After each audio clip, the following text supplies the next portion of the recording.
Bonjour et bienvenue dans cette vidéo, je suis Cécile de leo-maros.com. Alors dans quelques jours à peine je vais récupérer ma fille qui est partie en villégiature chez ses grands-parents. Et c'est l'occasion pour moi de vous parler d'un sujet qui vous touche certainement. C'est comment bien gérer la séparation pendant les vacances avec vos enfants s'ils partent en vacances sans vous, puisque les vacances sont assez longues quand même. En France on a 9 semaines de vacances l'été. On n'est pas les seuls d'ailleurs, puisque je pensais qu'on était dans le top 5, mais en fait non, il y en a pas mal, il y a pas mal de pays qui ont beaucoup de vacances également, des pays francophones comme la Belgique, le Luxembourg, etc. Canada, ils ont aussi 4 ou 5 semaines, donc c'est vrai qu'il faut pouvoir planifier quelque chose pour que nos enfants passent de bons moments et en profitent. Alors peut-être que vous faites le choix de garder vos enfants avec vous et de les inscrire dans un centre de loisirs local, ou encore vous avez un petit peu du mal à les lâcher, vous avez envie qu'ils restent avec vous et vous passez un petit peu de temps avec eux, donc c'est très bien aussi. Mais moi je trouve assez sympa l'idée de pouvoir les laisser partir quelques jours loin de vous, parce que quelque part cette séparation, ça va leur permettre de gagner un petit peu en autonomie, et puis surtout de passer du temps précieux avec leurs grands-parents, des membres de la famille qu'ils n'ont pas forcément l'occasion de voir tous les jours. Et de vivre un petit peu un rythme différent, donc de se faire chouchouter en côtoyant des personnes différentes qui n'ont pas la même façon de vivre que vous. Manger des bons petits plats préparés par la mamie, le papy, par la tante, par l'oncle, ils n'ont pas forcément les mêmes recettes que vous. Et ça crée des bons souvenirs, parce que moi je me souviens, ma grand-mère, j'ai encore ce souvenir, presque le goût encore en bouche de ces cannellonis qui étaient vraiment fantastiques.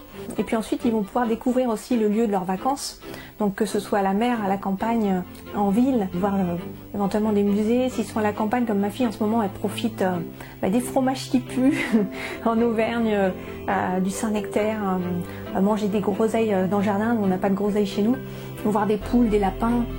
Voilà, changer un petit peu d'environnement, profiter de tout ça. Le fait de rencontrer aussi d'autres membres de la famille, ça permet de parler un petit peu, de connaître leur histoire, de savoir d'où ils viennent, de rencontrer des cousins, des tantes qui vont leur montrer les albums de vacances, les albums de photos de quand nous on était petits. Et puis ça va être aussi braver un petit peu les interdits, avoir des petits secrets partagés avec des cousins, des cousines, pas avoir des parents sur le dos qui vont les empêcher de faire un certain nombre de choses qu'ils aimeraient faire. Quelque part avoir une espèce d'espace de liberté qu'ils n'auraient pas avec nous en restant dans nos jupes.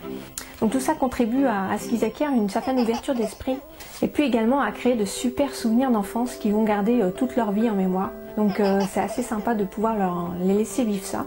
Et puis à nous parents, ça nous permet aussi de se retrouver, si par exemple vous êtes en couple, de vous retrouver avec votre moitié, de passer des bons moments avec un rythme différent, et puis de faire des choses que vous n'avez pas forcément l'habitude de faire, de se retrouver un petit peu.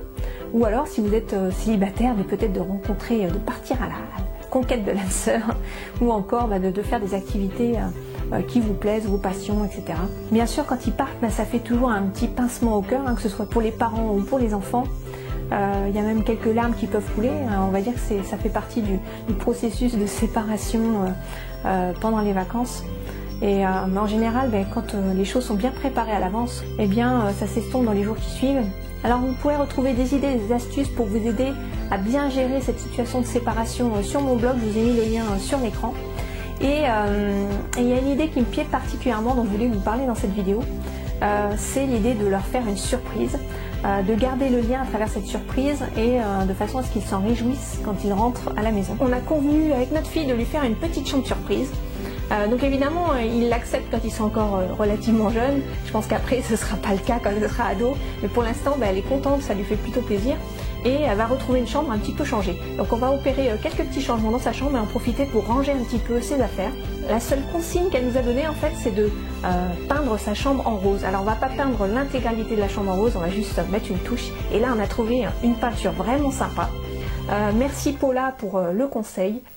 Et un truc que vous pouvez faire, c'est leur donner des indices, leur demander ce qu'ils souhaiteraient, et c'est une manière de garder un petit peu un fil conducteur pendant la durée de la séparation.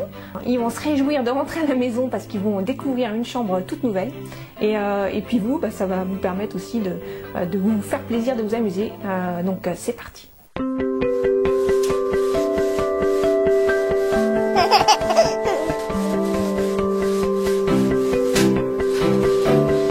Lessivage terminé? C'est fait. La deuxième étape, c'est de... Masquer. N'importe quoi.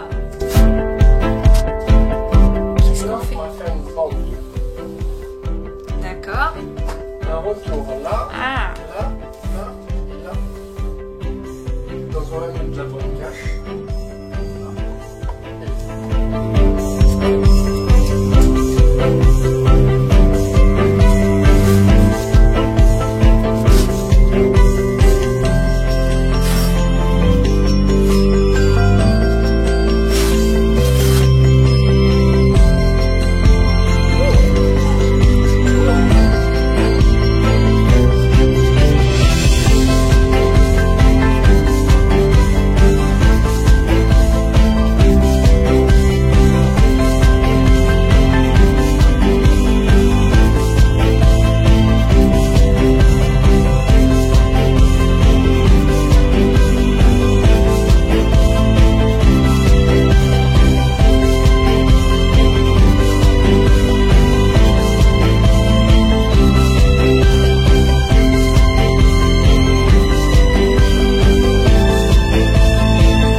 Le bricoleur.